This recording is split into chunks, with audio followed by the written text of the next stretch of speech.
नमस्कार दोस्तों, Gurukul GS point पर आपका स्वागत है। दोस्तों, अगर आप लोग अग्निवीर की तैयारी कर रहे हैं तो यह वीडियो आपके लिए काफ़ी ज़्यादा हेल्पफुल होगा, क्योंकि इस वीडियो में हम लोग 25 ऐसे महत्वपूर्ण क्वेश्चन का क्लियर करेंगे जो कि हमारे आर्मी के एग्जाम में बार बार पूछे जाते हैं और वेरी इंपॉर्टेंट क्वेश्चन है। अगर आप लोग इस 25 क्वेश्चन में से 20 क्वेश्चन को क्लियर कर लेते हैं तो समझिए कि आपका आर्मी में सिलेक्शन यानी कि अग्निवीर में सिलेक्शन होना ही होना है। तो चलिए हम लोग वीडियो को प्रारंभ करते हैं। पहला प्रश्न है कि वायुसेना का हेडक्वार्टर कहाँ है, यानी कि वायुसेना का जो मुख्यालय है वह है नई दिल्ली। दोस्तों, अगर तीनों सेनाओं का हेडक्वार्टर पूछेगा तो नई दिल्ली ही होगा, चाहे आपका आर्मी का हेडक्वार्टर पूछे, एयरफोर्स का हेडक्वार्टर पूछे या फिर नेवी का हेडक्वार्टर, वह जो है नई दिल्ली में ही है। नेक्स्ट आपका क्वेश्चन है कि राज्यसभा सदस्यों का कार्यकाल कितना होता है। तो राज्यसभा के जो सदस्य होते हैं इनका कार्यकाल जो है 6 वर्ष का होता है, जबकि लोकसभा के सदस्यों का कार्यकाल 5 वर्ष का होता है। उत्तराखंड की राजधानी क्या है, तो उत्तराखंड की राजधानी है देहरादून।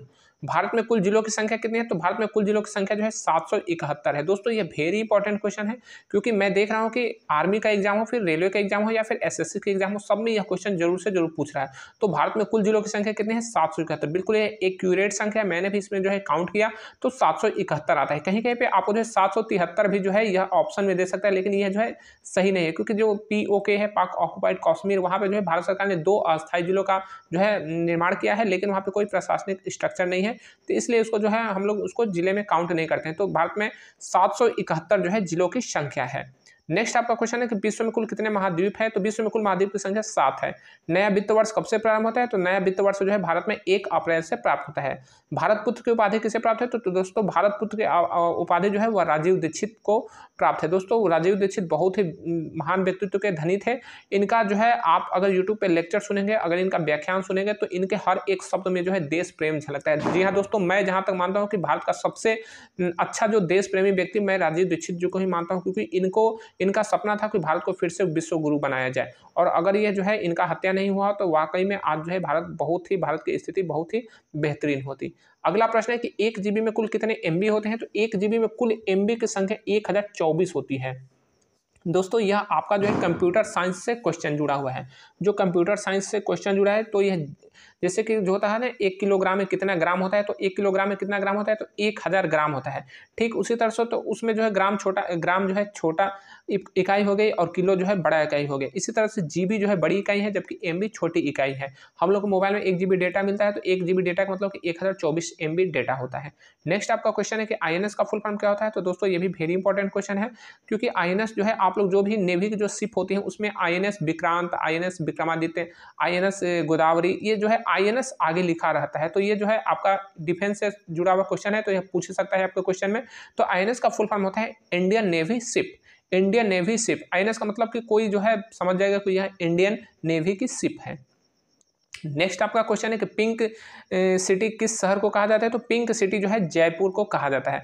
रक्त का पीएच मान क्या होता है, तो रक्त का पीएच मान होता है 7.4। ठीक है, रक्त का पीएच मान 7.4 होता है।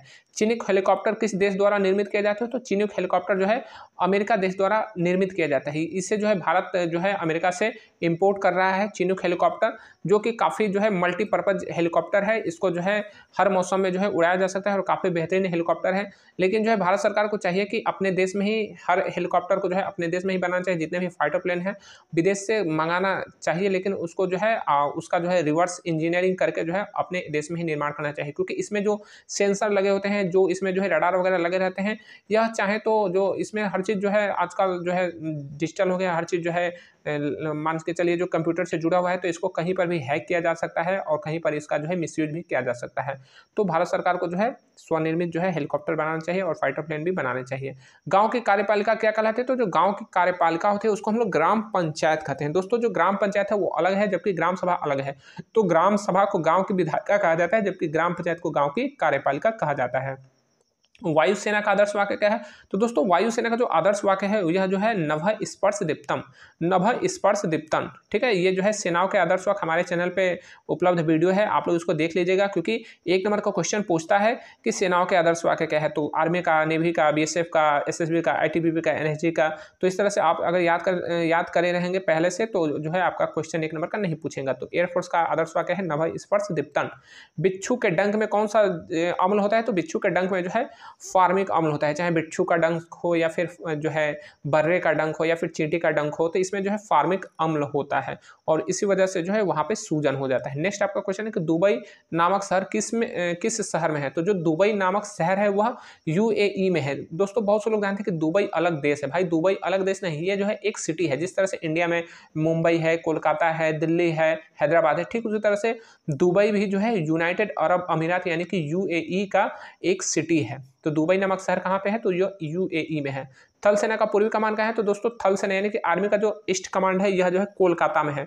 दोस्तों आप लोग इस वीडियो को जो है जरूर से जरूर हमारे चैनल पे देखिएगा, जिसमें मैंने बताया कि तीनों सेनाओं का सैन्य कमांड कहाँ है, क्योंकि यह बार बार क्वेश्चन आता है। एक नंबर का क्वेश्चन तो आपको आना ही आना है कि आर्मी का पूर्वी कमांड कहाँ है या फिर पश्चिमी कमांड कहाँ है, ठीक उसी तरह से एयरफोर्स का मध्य कमांड कहाँ है, दक्षिणी कमांड कहाँ है, नेवी का पूर्वी कमांड, पश्चिमी कमांड, यह क्वेश्चन जो है आपको पूछ सकता है। तो आप लोग ठीक से याद कर लीजिएगा। अगर क्वेश्चन आता है कि तीनों सेनाओं के कुल कितने कमांड है, तो तीनों सेनाओं को जो है कुल 17 कमांड है, क्योंकि 7 कमांड आर्मी के हैं, एयरफोर्स के भी 7 कमांड है और 3 कमांड जो है नेवी के हैं।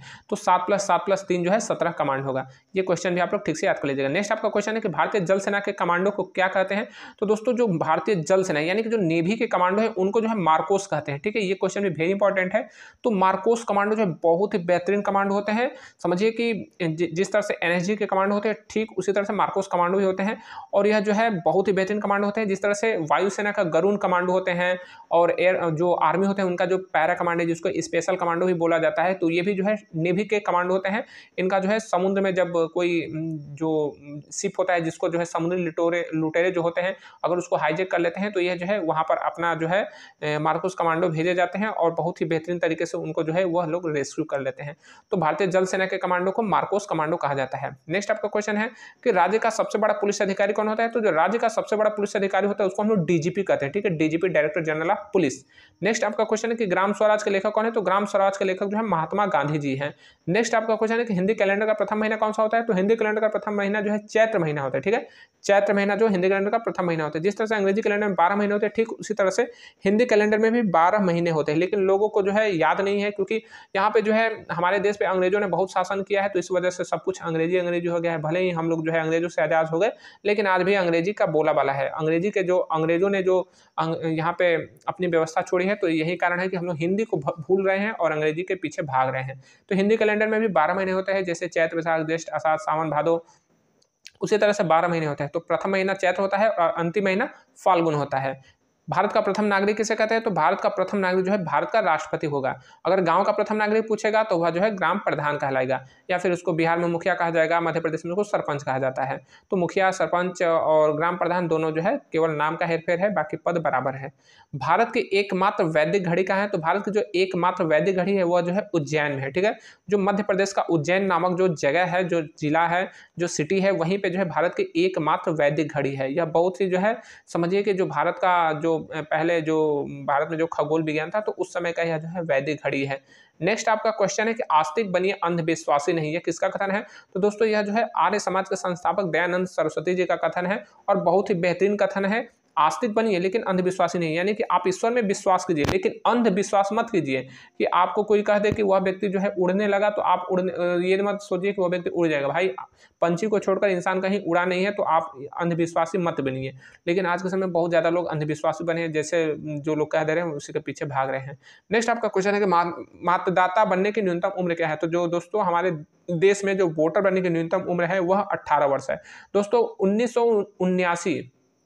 1989 से पहले जो है वोटर की मिनिमम उम्र क्या थी? 21 वर्ष थी। ठीक है, 21 वर्ष से नीचे का व्यक्ति वोटर नहीं था। लेकिन 1988 में जब 61वां संविधान संशोधन किया गया तो फिर जो है 1989 में जब नेक्स्ट जो चुनाव हुए तो उसमें जो है मतदाता की उम्र जो है 18 वर्ष हो गई, यानी कि जब 18 वर्ष का कोई भी व्यक्ति था उसका वोटर कार्ड बन जाता था और वह जो है वोट कर सकता था, जो कि बहुत ही बेकार था। क्योंकि 21 वर्ष और 18 वर्ष में क्या कोई आप लोग देख रहे हैं ग्राउंड पे कि कोई कितना जो है समझदार है 18 वर्ष की उम्र में, 19 और 21 वर्ष की उम्र में, ये बहुत बेकार है। वोटर की उम्र जो है बढ़ाना चाहिए ताकि जब वोटर जो विवेक होगा उसके पास अनुभव होगा, शिक्षित होगा, तो वह जो है सही से अपना वोट करेगा।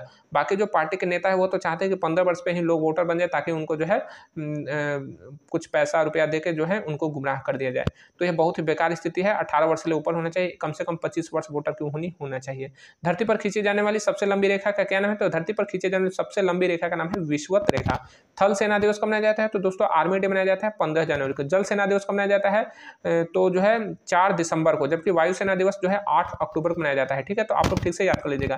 ठीक है, इसका सूत्र है, आप लोग ऐसे याद कर सकते हैं 1584 यानी कि 15 को जो है जनवरी पहले आ रहा है तो 15 जनवरी को थल सेना, और अक्टूबर बाद में आ रहा है तो 8 अक्टूबर को जो है वायुसेना, और दिसंबर सबसे लास्ट में आ रहा है तो 4 दिसंबर को जो है जल सेना, तो 1584। अगला आपका प्रश्न है कि थल सेना का कैप्टन वायुसेना के किस अधिकारी का समकक्ष होगा? तो दोस्तों जो थल सेना का कैप्टन होता है वो वायुसेना के जो है फ्लाइट लेफ्टिनेंट के समकक्ष होता है। दोस्तों आप लोग इसी चैनल पे हमारे इस वीडियो को देखेंगे तो आपको पता चलेगा कि जो है तीनों सेनाओं के समकक्ष पद जो है मैंने वीडियो बनाया है उसमें आपको बताया है कि थल सेना का जो है कमीशन जो अधिकारी हैं इनके किस तरह से क्रम है, जल सेना के जो कमीशन जो अधिकारी इनका क्या क्रम है, और वायुसेना के भी कमीशन अधिकारी इनका क्या क्रम है।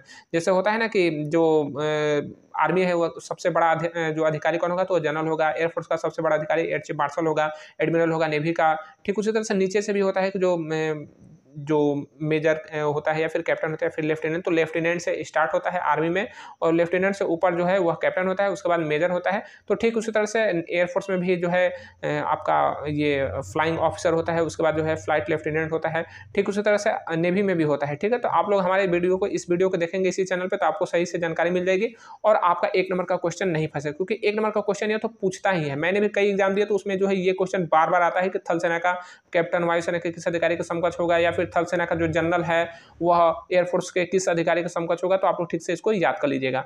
अगला आपका प्रश्न है कि देश का प्रथम नागरिक किसे कहते हैं? ठीक है, तो हमें कमेंट बॉक्स में बताइएगा कि देश का प्रथम नागरिक किसे कहते हैं। मिलेंगे अगले वीडियो में, तब तक के लिए जय हिंद।